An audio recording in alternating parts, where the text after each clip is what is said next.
Aquí está Hebreos, el siguiente capítulo, capítulo 12, versículo 1 y 2. Por tanto, nosotros también, teniendo en derredor nuestro tan grande nube de testigos, despojémonos de todo peso y del pecado que nos enreda, y corramos con paciencia la carrera que tenemos por delante, puestos los ojos en lo que Él dice, veo, para que podáis correr dejando atrás la carga de algunas personas, corren con mochilas pesadas. Es muy difícil para ellos, porque ¿qué llevan? ¿Cuál es el problema con la gente mayor? Mucho equipaje, café, equipaje, pasado y hablar del pasado. Sin futuro, sin presente, todo está en el pasado, mientras que los niños no tienen pasado, ellos tienen un futuro, y Dios dijo que debemos ser como niños y enterrar el pasado, y hoy solo hay que enterrar este pasado. Dejen de hablar del pasado, bajo el pretexto de que aprenderemos algo. ¿Por qué no aprendemos algo de la palabra de Dios? Yo aprendo. De nuestros errores, solo piensa en ellos. Al mirar a Jesús, el autor y consumador de nuestra fe, Jesús es el autor y perfeccionador de la fe. Nuestra fe comienza y termina con Él. ¿Quieres fe? Mira hacia Él. La fe se adquiere al mirar la fuente de la fe, el autor. Él la da y la completa. Al mirar a Jesús, soporta la cruz. Así perseveran las personas, menospreciando la vergüenza y sentándose a la derecha del trono de Dios. En inglés dice el autor de nuestra fe. Él es el autor de nuestra fe y de Él viene por lo que Él la da, la perfecciona, es decir, la completa, de modo que esta es la clave. Para tener fe, al mirar a Jesús el autor y consumador de nuestra fe, quien por su alegría venidera vez de nuevo mira hacia el futuro, soporta la cruz presente, así es como la gente se mantiene firme y gana al mirar el premio que tiene por delante, por eso perduran las dificultades, ahora como menospreciando la vergüenza, y se sentó a la derecha del trono de Dios. Imaginen, durante el Imperio Romano, los cristianos eran entregados a los leones, los quemaban en la hoguera, y ellos, con una sonrisa, jóvenes de 17, 18 años, con alegría, aceptaban ser devorados por los leones, y que los quemen en la hoguera porque estaban mirando la recompensa venidera, y hoy nos estamos deprimiendo. El problema no es el problema. Como podéis ver, el problema no eran las serpientes que mordían a la gente. El problema fue que blasfemaron contra Dios, rechazaron a Dios, y por eso vinieron las serpientes. 1. La segunda solución al problema fue no luchar contra el problema. La solución al problema fue mirar al Salvador y su obra. Así que en cualquier caso, la solución no está en los problemas. Él soportó la cruz, menospreciando la vergüenza, y se sentó a la diestra del trono de Dios. Veamos Colosenses 3 capítulos 1 al 4. Así que, si han sido resucitados junto con Cristo, si no han sido, dice que deben resucitar, es decir, deben nacer de nuevo. Pero si han nacido de nuevo y están unidos con Cristo, busquen lo que es de arriba. Se trata de los cielos, donde Cristo está sentado a la derecha de Dios. Piensen en lo de arriba, no en lo de la tierra. Nuevamente, el pensamiento, el agua, piensas en lo de arriba. No hay enfermedades allá arriba, no hay demonios. Incluso yo, últimamente, empiezo a pensar en este asunto. Bueno, hay muchos demonios. Sin embargo, entendemos que los ángeles son más. ¿Qué dijo Eliseo? Más son los que están con nosotros que los que están contra nosotros. No pensamos en que Dios tiene más ángeles que demonios, pero no debemos pensar en los ángeles, no debemos adorarlos, no debemos orarles, pero Dios nos los envía. Debes tener la conciencia de que tienes protección. Él te envía guardianes, que te guarden. Ningún mal te sobrevendrá, ni plaga se acercará a tu morada, porque Él dará órdenes a sus ángeles acerca de ti, para que te guarden en todos tus caminos. En sus manos te llevarán, para que no tropieces con tu pie en piedra. Y luego dice, pisarás al león y a la serpiente, hollarás al león joven y al dragón. Pero, ¿para quién es esto? Para el que habita al abrigo del Altísimo. ¿Dónde vives? ¿Arriba? ¿Dónde vives? ¿En el cielo? ¿En qué cielo? ¿En el tercero? donde a la diestra del Padre, en Cristo en el trono. Allí viven donde espiritualmente estoy yo físicamente aquí. Estoy espiritualmente allí. El que vive allí tendrá esta protección. El que vive enteramente en la tierra como las gallinas. No somos gallinas, somos águilas, debemos mirar hacia arriba, mirar hacia arriba. Jesús 1:8. Este libro de la ley no debe apartarse de tu boca. Un hombre me contó que fue a un psiquiatra y le dijo que no podía dormir, que tenía depresión y así sucesivamente.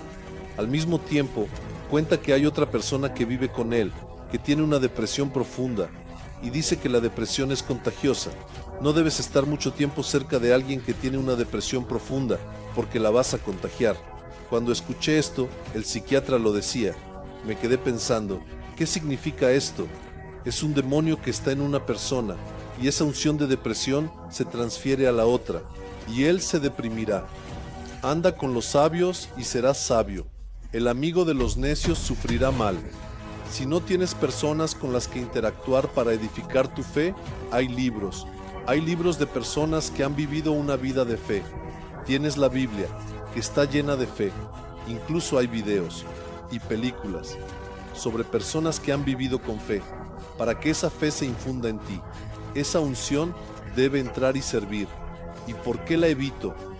Mucha gente se enoja conmigo porque quieren contarme toda su historia, pero con esas historias que cuentan sobre mí viene un espíritu incorrecto y una palabra incorrecta, y no quiero escucharlos, porque si yo también me deprime como ellos, no solo no les ayudaré a ellos, sino que tampoco podré ayudarme a mí mismo.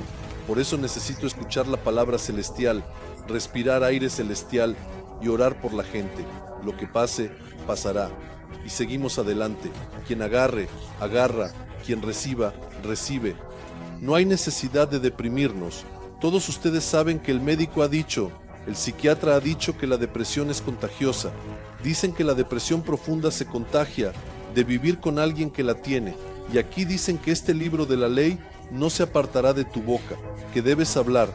Por ejemplo, en mi caso, siempre escucho a la gente hablar de enfermedades. No escucho a personas que hablan de fe. Ellos me dicen, yo creo que seré sanado. Eso es solo charla. En esencia, me dicen que debo orar porque creo en mis artículos. Para mí, esto tiene sentido en todo el asunto. O dicen que creen que si tú oras por mí, yo seré sanado. Es decir, me están atando. De esta manera, me piden que ore por ellos. Se supone que debo hacerlo. Ellos creen que solo yo debo hacerlo. Esto es manipulación. Deberían creer en aquel que los sanó en la cruz. No se aparte de tu boca, no se aparte de tu boca. Entonces, ¿de qué estás hablando? Mira mi boca ahora, solo estoy hablando conmigo mismo, ¿verdad? Veo a la gente hablar consigo misma y me da ánimos. A veces me pongo delante del espejo y me doy ánimos. Ya sabes, así es como me doy ánimos. Digo una palabra bonita y me dicen, oh, sé valiente, como dicen los macedonios, entonces podrás hacerlo. Con tu boca hablas a Dios palabras de fe. En la oración, le recuerdas la palabra de Dios, le dices, tú has dicho, tú has prometido, ¿verdad? Le recuerdas, a Él le gusta que le recuerden su palabra, porque lo que pidan en oración, lo piden basado en la palabra.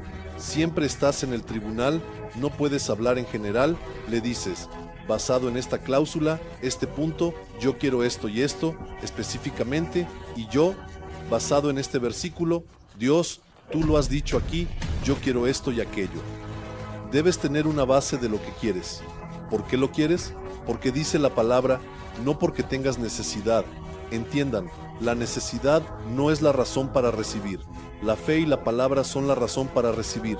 Reciben aquellos que quieren, encuentran aquellos que buscan, no aquellos que tienen necesidad. Hay muchos necesitados, pero pocos hallan. Los que hallan son solo aquellos que buscan. Eso es lo que dice la palabra. Y aquellos que tienen necesidad, por eso debemos entrar en la manera en que Dios actúa, su reino, sus leyes, y dice que medites en ella. ¿En qué? En el libro. No en la enfermedad. La gente habla un montón, reflexionan y hacen diagnósticos y hablan. ¿Qué ayudará? Hablar todas esas cosas. El médico dice que no se puede hacer nada. Bueno, al decir que no se puede hacer nada, sigues hablando y pensando en ello. Eso es absurdo. Lo peor que puede pasar es morir. Eso es lo peor. No puede haber algo peor que eso. a menos que estés con el Señor, ¿verdad? Y entonces partimos de aquí, aceptamos. La Biblia dice que estamos muertos en Cristo. Acepta esta muerte en ti. Decimos que de aquí debemos ver si hay esperanza. Vamos a ver si en la palabra dice algo, y ya comienzas a buscar y a confiar en lo que Él ha dicho en la palabra, para que puedas salir de la muerte y de la enfermedad. Día y noche meditando, para que prestes atención y hagas todo, para cumplir con todo, para hacer todo lo que está escrito en ella. Es decir, cuando hablas la palabra con Dios, contigo mismo y con los demás, quieres bienestar. Pero la gente se reúne, veo lo que pasa. Se sientan a tomar un café o algo así. Hablan tonterías, charlas vacías, palabras sin sentido y luego quieren unción. ¿De dónde vendrá esa unción si proviene de charlas vacías? La gente debe poner guardia en su boca. No debemos hablar tonterías, chismes, juzgar a los demás y luego se preguntan de dónde vienen, de dónde llega la mano, de dónde viene el resentimiento en el corazón. ¿Qué viene? Cáncer, enfermedades articulares, enfermedades óseas, falta de perdón. El resentimiento te lleva a eso, está escrito en la Biblia. Así que simplemente deja esas cosas, sigue adelante, medita y habla la palabra, pero no una palabra condenatoria, sino una palabra salvadora. Debes tener cuidado de cumplir con todo lo que está escrito en ella, porque entonces prosperarás y en inglés dirías que tendrás éxito. Ahí está la prosperidad. Entonces, ¿cómo es que la palabra te llevará a avanzar en tu camino y tendrás buen éxito? Ven de dónde vienen las cosas, de la palabra. En el principio era la palabra y la palabra estaba con Dios. Así que piensen en lo de arriba, dice. Veamos ahora en Romanos, capítulo 12, versículos 1 y 2. Y así, hermanos, les ruego, es decir, Pablo les está pidiendo, por las misericordias de Dios, que presenten sus cuerpos como sacrificio vivo, santo y agradable a Dios, como su servicio razonable o espiritual. Es decir, primero dice que presenten sus cuerpos como sacrificio, entreguen sus cuerpos al Señor. Debemos tener en cuenta que no queremos que los cuerpos sean sanados, sino que debemos presentarlos a Dios. Él los sanará para que sirvamos a Dios y no para seguir cometiendo pecados. Algunas personas quieren sanarse para ir a cometer fornicación, para hacer el mal. Estos cuerpos serán sanados para servir a Dios, así que debes presentarlos a Dios. Así también en el versículo 2, no te conformes a este mundo, sino transfórmate, es decir, transfórmate en la práctica de tu vida mediante la renovación de tu mente. ¿Cómo renovaré mi mente? A través de la palabra de Dios. Esto significa derribar fortalezas y construir la fortaleza de Jesús, derribar las fortalezas de los pensamientos. No digo que sea fácil que esto suceda, pero si mañana golpeas la pared con un martillo durante mucho tiempo, al golpear con la palabra de Dios estarás luchando. En lugar de que el diablo construya fortalezas en nuestra mente, hay miedo, miedo, miedo. Esto es un miedo constante, pánico, miedo, pesadillas, miedo, miedo, miedo, miedo, grito. ¿Acaso nos hemos convertido en cristianos que siempre estamos asustados? ¿De dónde viene ese miedo en el pueblo? Es un miedo constante. La gente me llama constantemente. Miedo, miedo, miedo, horror. ¿Qué es esto? Transformaos mediante la renovación de vuestra mente para que podáis experimentar cuál es la voluntad de Dios. Buena, agradable, perfecta, es decir, conocer la perfecta voluntad de Dios. ¿Cómo? Al cambiar y renovar nuestra mente. Veamos Mateo 6, capítulo 23. El ojo es la lámpara del cuerpo. El ojo es el espíritu, pero el ojo es la perspectiva y la manera en que miras el mundo. Y también hay algo diferente. ¿Saben? Una botella llena hasta la mitad. Por ejemplo, esta botella está llena hasta la mitad con agua. Uno dice, esta botella está llena hasta la mitad con agua. El otro dice, esta botella está llena hasta la mitad de aire. Uno ve que no hay agua aquí, el otro ve que hay agua. ¿Cómo vemos las cosas de manera negativa o positiva? El ojo es la lámpara del cuerpo. Ven la luz en el cuerpo, porque la enfermedad es oscuridad. En otras palabras, si tu ojo está sano, si tu mirada es sana, será saludable. Los médicos también lo dicen. Esta enfermedad tiene un origen nervioso, y la mayoría de las enfermedades son de origen nervioso. Y dado que las personas están nerviosas y mentalmente, ya hay muchas personas que no están bien. Y ni hablar de cómo está la situación espiritualmente. Por eso las enfermedades están aumentando. Ya hay nombres tan diversos para las enfermedades, pero tenemos una promesa. Nuestro Señor es el sanador, Jehová Rafa. Él es el Señor, nuestro sanador. No solo eso, sino que también ha dicho, amados, oro en inglés y en español. Dice, amados, deseo que prosperes en todo y que estés sano así como prospera tu alma. Esto significa que si mi alma prospera, mi psique está normal. Puedo prosperar en cada área e incluso físicamente. ¿Cómo se logra esto? A través de la comida de la palabra de Dios. ¿Qué comes regularmente como debes? Con aceite. Eso te fortalece. Fortalece tu alma. Fortalece tu espíritu. Y entonces, tú también estarás bien emocionalmente. No hay colapsos. No hay esas cosas. Colapsos emocionales. Depresión, desesperación, miedo, pánico, pesadillas y no sé qué más. Te estás fortaleciendo. Y físicamente, entonces, con el ojo está la lámpara del cuerpo, y así, si tu ojo es puro, todo tu cuerpo estará iluminado. Bueno, esto es salud, un cuerpo santificado y sin mancha. Versículo 23. Pero si tu ojo es maligno, aquí nuestra traducción dice el otro dice enfermizo, pero ambos son agradables. Por ejemplo, cuando una persona es malvada, ¿cómo afecta eso a la salud de otras personas que son malvadas, que no están iluminadas y que luego se preguntan por qué les pasan cosas y demás? Te lo traes tú mismo. Si tu ojo es malo y si tu ojo está enfermo, miras las cosas de una manera enferma, con pesimismo. Todo tu cuerpo estará oscurecido, enfermedades, y así, si la luz en ti es oscuridad, porque tu ojo, ¿verdad? Tu mirada, que debería ser una mirada brillante, un corazón alegre, y un corazón alegre hace un rostro sonriente. Sin embargo, si tu mirada es sombría, entonces la oscuridad en ti, dice, será cuán grande será. Y ahora quiero terminar con un versículo que se encuentra en Mateo capítulo 6, versículo 30. Quien está conectado no solo con la mirada, sino también con la fe y los pensamientos. Ven, mirada, fe, pensamientos. ¿Recuerdan a la mujer con el flujo de sangre? Ella tenía un gran problema. Miren, puede que se produzcan montajes. Una mujer que había tenido un flujo de sangre durante 12 años, buscando médicos. Era muy rica, dice la historia.